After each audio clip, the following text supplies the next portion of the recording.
আজকে আমি তোমাদের সাথে শেয়ার করব আমার ডেইলি মেকআপ রুটিন।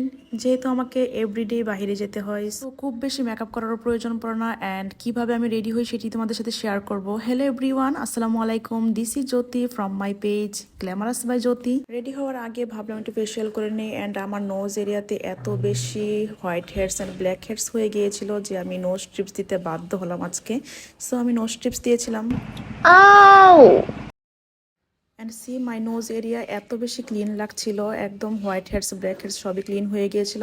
অ্যান্ড এই ভিডিওটা তোমরা অলরেডি দেখেছো। আমি আমার ফেসের মধ্যে থানাকা ফেস প্যাক ইউজ করেছিলাম। অ্যান্ড তোমরা জানো থানাকা ফেস প্যাক আমার অনেক বেশি পছন্দের। অ্যান্ড কোথাও যাওয়ার আগে অথবা মেকআপ করার আগে যদি আমি থানাকা ফেস প্যাক লাগিয়ে নিই, ফেসটা কিন্তু অনেক বেশি পরিমাণে ক্লিন হয়ে যায়। অ্যান্ড আফটার দ্যাট আমি শাওয়ার নিয়েছিলাম। অ্যান্ড দেখতেই পাচ্ছ আমার স্কিনটা কী পরিমাণে গ্লো করছে। অ্যান্ড মোস্ট ইম্পর্টেন্ট থিংস হচ্ছে আমরা যা কিছু ইউজ করি না কেন আমাদের কিন্তু অবশ্যই সানব্লক ক্রিম ইউজ করতে হবে। অ্যান্ড তোমরা জানো আমার অনেক বেশি ফেভারিট একটা সানব্লক হচ্ছে এই ইউভির সানব্লক ক্রিমটা।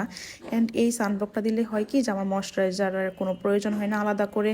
অ্যান্ড এটা দেওয়ার পর স্কিনটা এত বেশি স্মুথ অ্যান্ড সফট ফিনিশ দেয়, দেখতেই পাচ্ছ যে একদম গ্লাস স্কিনের মতো হয়ে যায় স্কিনটা, অনেক তাড়াতাড়ি কিন্তু ব্ল্যান্ড হয়ে যায়। After that my most favourite blush apply করবো। অ্যান্ড এই ব্লাশটা এত বেশি ফেভারিট আমার, দেওয়ার সঙ্গে সঙ্গেই না একটু সোয়াচ করলে মনে হয় যে ব্ল্যান্ড হয়ে যায়। অ্যান্ড কার কার এটা ফেভারিট তোমরা আমাকে জানাও। অ্যান্ড এটা কিন্তু আমার পেজে অ্যাভেলেবেল পেয়ে যাবা। অ্যান্ড আমি আজকে যে প্রোডাক্টগুলো ইউজ করছি সবগুলো প্রোডাক্টই কিন্তু আমার পেজে অ্যাভেলেবেল পেয়ে যাবা। অ্যান্ড আফটার দ্যাট আমি ইউজ করব জ্যাকেটের কম্প্যাক্ট পাউডার। এই কম্প্যাক্ট পাউডারটা এত বেশি ফেভারিট আমার, অ্যান্ড তোমরা অনেক বেশি পছন্দ করেছো এই জ্যাকেটের কম্প্যাক্ট পাউডারটা দিয়ে। এটা কিন্তু একদম ফুল কভারেজ দেয়। যারা মেকআপ করতে পছন্দ করে না তাদের জন্য বেস্ট হচ্ছে এই কম্প্যাক্ট পাউডারটা। এরপর জাস্ট আমি একটা লিপ টিন্ট লাগিয়ে নিই। এই লিপ টিন্টটা দেওয়ার পর লিপটার লুকই চেঞ্জ হয়ে যায়।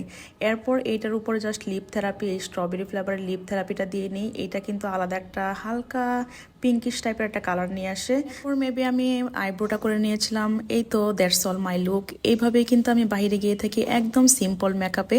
সো দেখে কিন্তু বোঝাই যায় না যে এত বেশি মেকআপ করা হয় নাকি কোনো কিছু না, একদম ফ্ললেস একটা লুক আসে। সো এইভাবে কিন্তু তোমরাও বাইরে চলে যেতে পারো।